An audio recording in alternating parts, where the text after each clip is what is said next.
terrorisé par cette personne là nee na professeur bi à l'époque benn voiture bu grise type benn voiture je sais direct nee na professeur bi auto bu grise la doon dawal bu gris dans le même récit mu dem ba ci biir encore mu ne non finalement moom ça il se souvient même plus exactement du visage du gars parce que moom le fameux professeur bu mu xamoon noonu de le monsieur Mbodj là c'est un homme de teint clair ak ñoomi seen cela veut dire que il voulait te contredire man automatiquement je l'ai recadré ma ne ko man c'est en 88 que j'ai quitté l'école le collège Aoun Sané je me rappelle de mon proviseur je me rappelle de mes professeurs yaa ngi dëgg primaire bi tamit fi ma jaaroon yépp ci primaire yi je me rappelle de mes enseignantes et mes enseignants ba samay différents directeurs de école yi je peux mettre un visage sur leur prénom et leur nom donc man su ma amee souvenir booba à l'âge que j'ai lii xew nii ça fait même pas 20 ans te la personne est encore vivante qui connaît ni que qui a été agressée si elle n'est pas dans la capacité de décrire son agresseur dina ma jaaxal torop. Et même il y a quelque chose bon man il y a des gens qui m'ont envoyé des messages di ma wax que ouais demal nga contredire am na ku nekk di la demal nga éclaircir am na ku nekk di la contredire ma ne man awma ko may contredire parce que man ñëwuma fi pour ku yéeg ku def sa live rek nga ñëw envoyé ma ko ne ma yéegal nga wax man ñëwuma pour yéeg seen live yi pour di leen jox. bu yéeg live fu kenn. non mais déjà loolu mooy benn ñu ngi lay wër depuis ñoom yëpp a capturé sa compte bi ñu ngi lay wër muy journaliste muy ñëpp parce que am na ñu jaar ci man ne man pour nga accorder leen interview nañ ma ne dama leen bloqué man pour faire simplement série nañ ma wër man dama réinitialiser sama téléphone bi démb lépp laa lavé sama téléphone bi pour ne pas tomber sur leur sarabia là ce matin je me réveille encore je trouve encore des tonnes de messages en infini du ma fi nekkal kenn di leen defaral ay buzz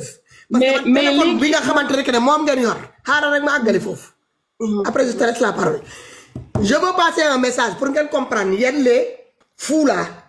numéro de téléphone bi ngeen yore noonu c'est un numéro de téléphone qui est accessible à tout le monde c'est mon numéro que j'ai mis sur mes pages c'est volontaire nag damaa bëgg ngeen xam ko c'est pas un numéro boo xamante ne que ni da ngeen xëy nii rek xaw ma par la voie de quel miracle ngeen jot ci c'est moi qui a donné ce numéro là ce numéro je l'ai ça fait plus de 25 ans que j'ai ce numéro de Orange yéen a ngi dëgg boobu internet xewagul téléphone court dëbb ñoo amoon Orange jamono yooyu pour nga am téléphone portable sa loxo sa problème c'est considéré comme un luxe ici en Europe yow xam nga li ma lay wax commencé ko woon ci téléphone yi Ericsson yooyu tolkuwal kii ak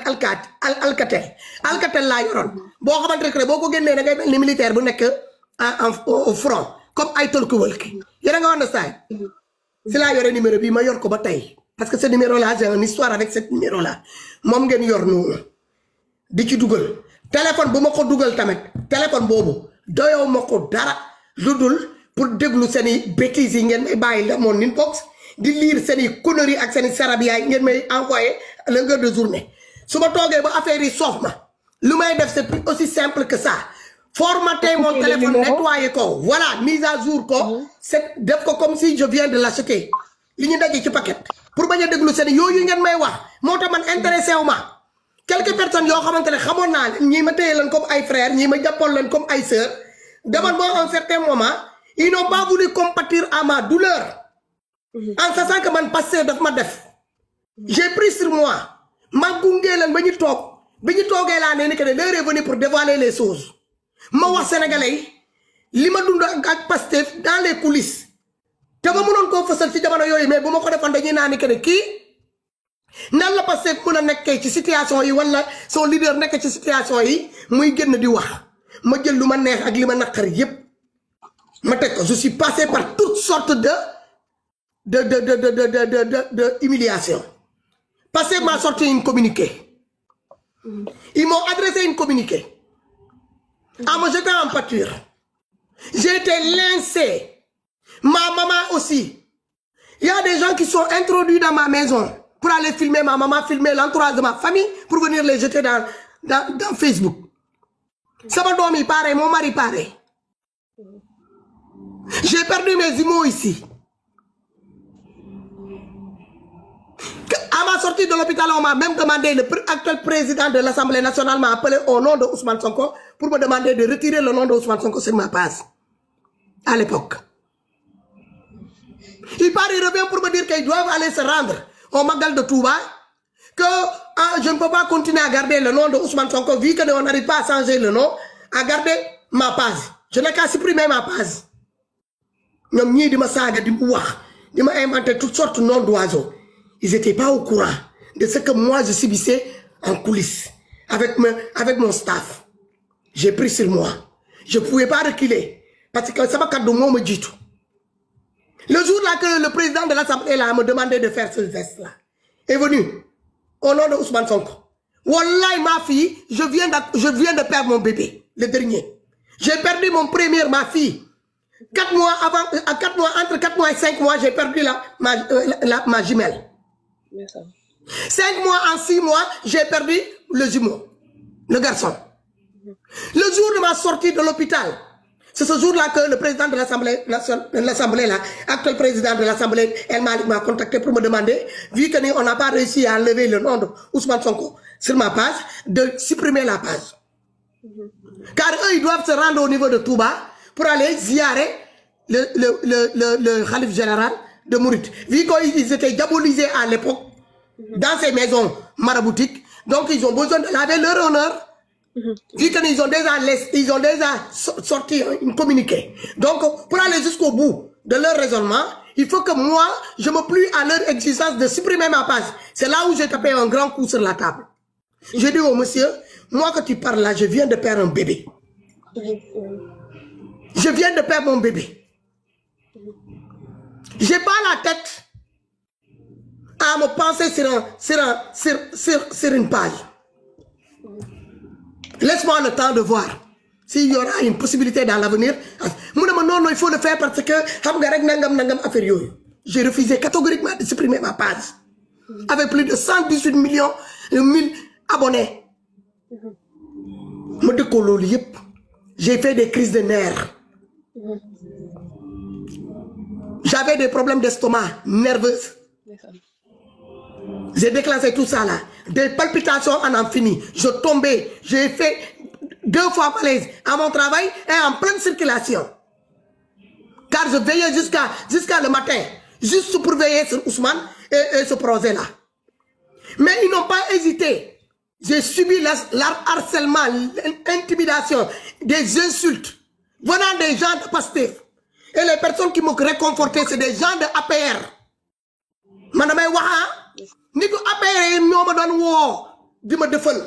nitu APR yi ñoo ma doon woo di ma massaw nitu APR yi ñoo ma fi nekkaloon di ma doon woo ñi nga xamante ne bokku ñoo ak man kan te pourtant li ma leen doon wax li ma leen waxul ci jamono yooyu amutoon ça allait directement dans le camp de Pastef quand Pastef moo ci daan bénéficié wu xooluñu loolu yépp mais dañuy jàpp côté humain bi ñam li ka def politique la c'est éphémère day jàll comme lu ci lu bëri lu mu fi jàllee. Ni indi côté doomi adama bi ñoo tek je me suis ressaisi depuis ce jour là man damay changer sama méthode si la commencé changer li ma doon wax ma wañi ko parce que mëno nekkal fi ay nit ci naaj ñu bañ la nekkal ci cier bi ma changer lolu awma jamm ma ñëw ci TikTok continuer di xéxal Pastef ba commencé di leen defal sen campagne législative ay nit joggé fele ñu nak dañoo bëgg yow mi nga doon suñu nga dem représenter ñu au niveau de l'Assemblée. C'est bien là. C'est pas ma demande. Ni wa mako manele non, je ne suis pas demandeur. Et ça me ligue du may def ni machallah, je m'en sors très bien. J'ai 2 formidables boulots. Je suis responsable du secteur l'après-midi, le matin je suis aide à domicile des personnes âgées. Mais là on va envier quelqu'un. Je suis millionnaire tous les mois. Grâce à mes 2 salaires.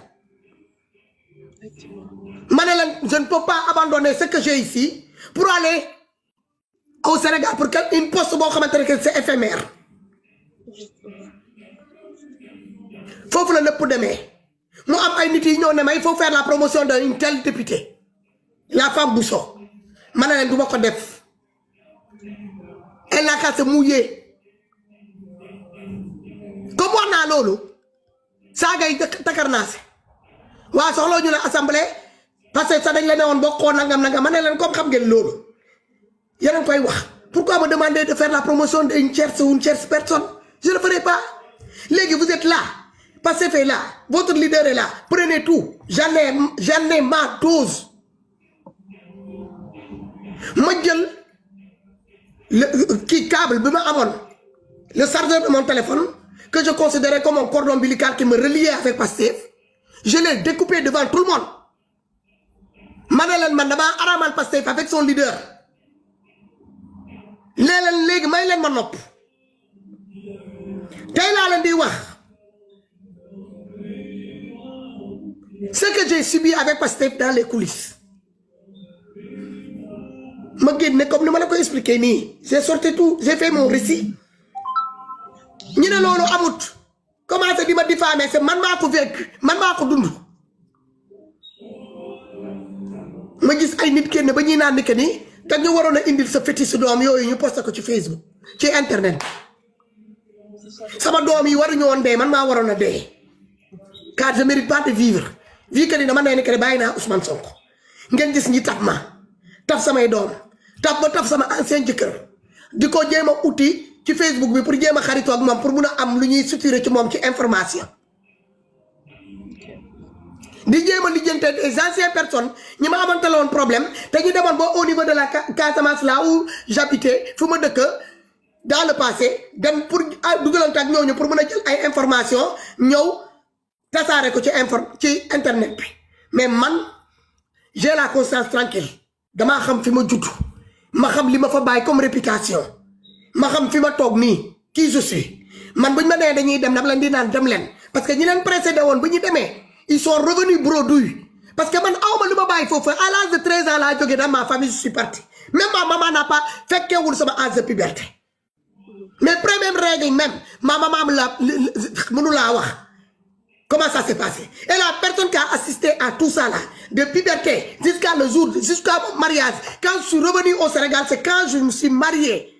après 3 ans de mariage là ñëw au Sénégal j'avais déjà mon fils aîné kon Sénégal man lan lañ ma xamal à part ma naissance ak sama jeune âge jusqu'à l'âge de collège première 5e 6e 5e la dem lan lañ ma xamal man dama j'avais la conscience tranquille manalen ku ndeyam jur ëmb biir Sénégal bi ñana fofu wosin ko fofu ñu jongal ko fofu mo na leen wand que man tekki na sama sœur so c'est simple que ça man limay suma togué may gis goor ñi jigéné di lim sa ay goor man daf may choqué parce que de luma xam man même dans ma famille on me reprochait ça dañ may na nek ni kiwuma fo motax bi nga eggé ci yenn âge ngay fo c'est vrai j'ai pas pris ça comme une insulte c'est la réalité parce que de luma xamone je suis tremblé de ambassade à ambassade j'ai grandi avec un couple diplomate j'ai pas eu ce privilège là comme les autres enfants d'aller jouer de rentrer sortir quand tu veux bima ci tolo bu ko def fekk c'est trop tard je suis déjà dans un foyer marital est-ce un crime est-ce un crime depuis barki demba bi nga jaaré sama plateforme bi ñi nga bëgg indi yo xamantene que man comprendre na ma am sama ben grand bo xamantene dama ka respecté won fanta sukana nuy na la bu bari sista il va jusqu'à me menacer que lui va veiller à ce que quand je vais mettre un pied au Sénégal qu'on puisse m'arrêter grand ma la wax xamal fi man ku ma nara fétaloo caabi sama ginaaw ndeyam ak bayam ñoo sekkagul sal lal ñoo bokkagul ben lal ba ñi naat dañuy jur doom bi ma wara tej dama la bëgg lolu mu leer et ce que j'ai fait avant-hier en laissant ma plateforme suñu mbokk bi suñu doom bi suñu rak bi suñu jigéen bi qui a été harcelé malmené à qui on a saccagé son enfance volé son enfance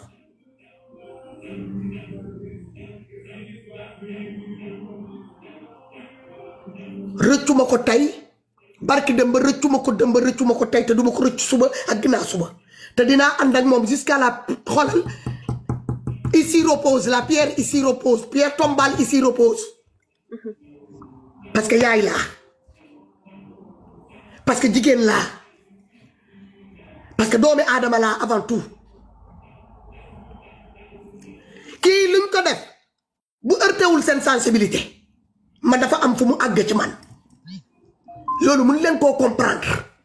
te soxloo ma ngeen mettre ngeen nekk à ma place pour mun koo comprendre je cherche même pas savoir pour yéen ngeen jëm koo comprendre parce que ay nit bu dee da ngeen nite ñëpp na seen sensibilité bi a été heurtée avant-hier avec la sortie de notre fille à notre soeur notre fille notre nièce suñu doom bi ngeen war koo mun a defal contre son bourreau yéen na ñëpp bokk ci Pastef li ñu def baax na ku bokkul ci Pastef lu mu deful baaxut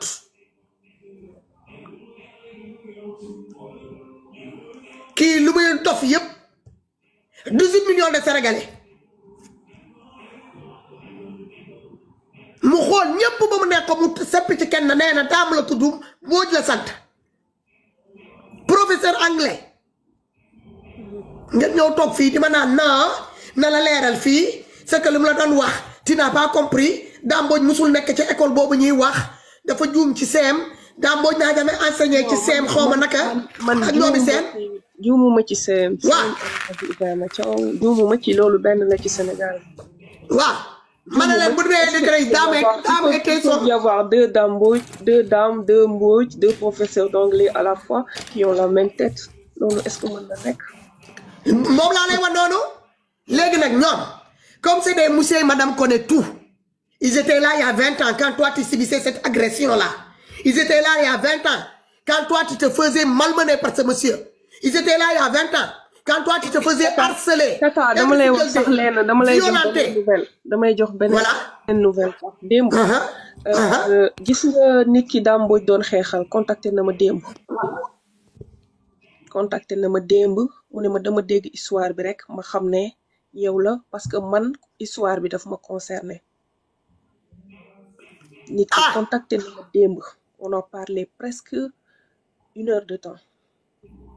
mu ne sax xeexam ak Dame Mbodj nekkul benn yoon du ñaar yoon ba ñett yoon parce que man ça dit traumatisme bu ma am fàtte woon naa ne sax que man à lui je lui ai raconté ndekete moom deuxième xeexam ak Dame Mbodj c'est parce que man biñ ma agressé dama ko raconté que Dame Mbodj dafa ma agressé loolu moo andi parce que Dame Mbodj début bi da doon gis ne que waa ji tout le temps il est derrière moi